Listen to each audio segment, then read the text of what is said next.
Bienvenue sur le plateau télé des journées francophones de radiologie 2017. Docteur Foucault-Chaming, bonjour. Alors vous êtes radiologue spécialisé dans l'imagerie mammaire à l'Institut Bergonié de Bordeaux. Vous allez nous expliquer tout ce qu'on peut déceler avec l'imagerie et qu'on ne pourrait pas déceler avec l'œil. Tout ce qu'apporte l'information, toutes les informations qu'on peut avoir via l'imagerie.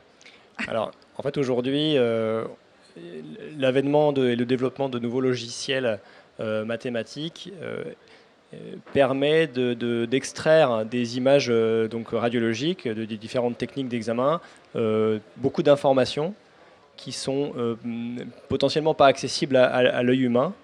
Et donc il y a actuellement beaucoup de projets de recherche qui essayent justement d'évaluer si les paramètres qu'on est capable de mesurer peuvent nous aider à caractériser les cancers, évaluer leur degré d'agressivité, évaluer si on est capable de prédire leur réponse au traitement, puisqu'on sait que certains cancers vont répondre à la chimiothérapie, d'autres pas.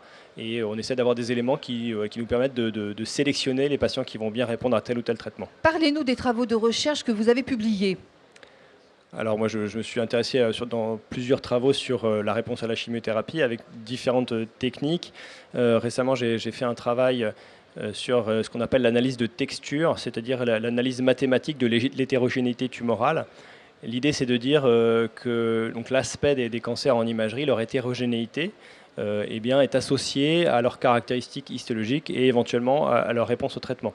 Donc on a appliqué cette hypothèse sur des cancers du sein en IRM. Et on a fait donc des mesures avec des logiciels qui permettent d'extraire des paramètres d'hétérogénéité. Et on a regardé si c'était associé au type de cancer et à la réponse à la chimiothérapie. Et on a montré que certains des paramètres étaient différents en fonction donc, de la nature du cancer. Et certains étaient aussi associés statistiquement à l'importance de la réponse à la chimiothérapie néoadjuvante, c'est-à-dire la chimiothérapie que l'on fait avant la chirurgie et qui va permettre de faire réduire la taille des tumeurs avant l'opération. Donc votre rôle est central, hein, et vous travaillez bien évidemment avec les oncologues. Oui, alors évidemment, on travaille avec les oncologues. Pour l'instant, c'est encore vraiment au stade de la recherche. On essaie d'identifier ces paramètres, ces logiciels qui vont pouvoir nous aider. Aujourd'hui, c'est difficile encore de les appliquer en pratique clinique quotidienne. Mais voilà, c'est vraiment des travaux de base pour que demain, on puisse avancer et mieux personnaliser les traitements qu'on va proposer. Qu'est-ce qu'on peut dire sur les patientes qui ont des implants mammaires au niveau de l'imagerie? Ça modifie quelque chose? Alors il faut le prendre en compte quand on fait de l'imagerie, hein, parce que évidemment ça influe sur les techniques, notamment en mammographie. On va avoir des techniques particulières pour refouler les prothèses et bien explorer le sein.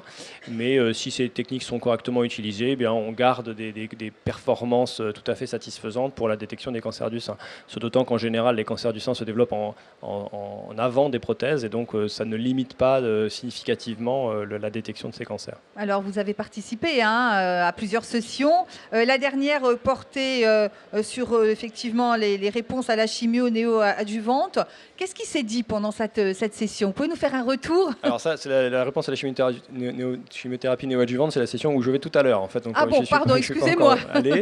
Mais voilà, on va parler justement de ces techniques qui, que ce soit pour le sein ou pour d'autres cancers, notamment gynécologiques, comment est-ce qu'on peut essayer d'identifier les patientes qui seront des bonnes répondeuses au traitement et celles qui le seront moins, qui bénéficieraient moins d'un traitement. Et donc pour éviter qu'elles aient des effets secondaires inutiles, si on arrive à les identifier, ça permet de mieux traiter de façon plus personnalisée les patientes atteintes de cancer. Et vous avez déjà des éléments de réponse?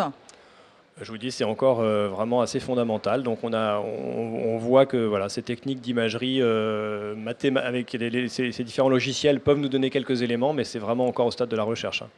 Bon, écoutez, on vous souhaite alors une bonne session. Merci d'être venu sur notre plateau. Merci beaucoup. Merci beaucoup.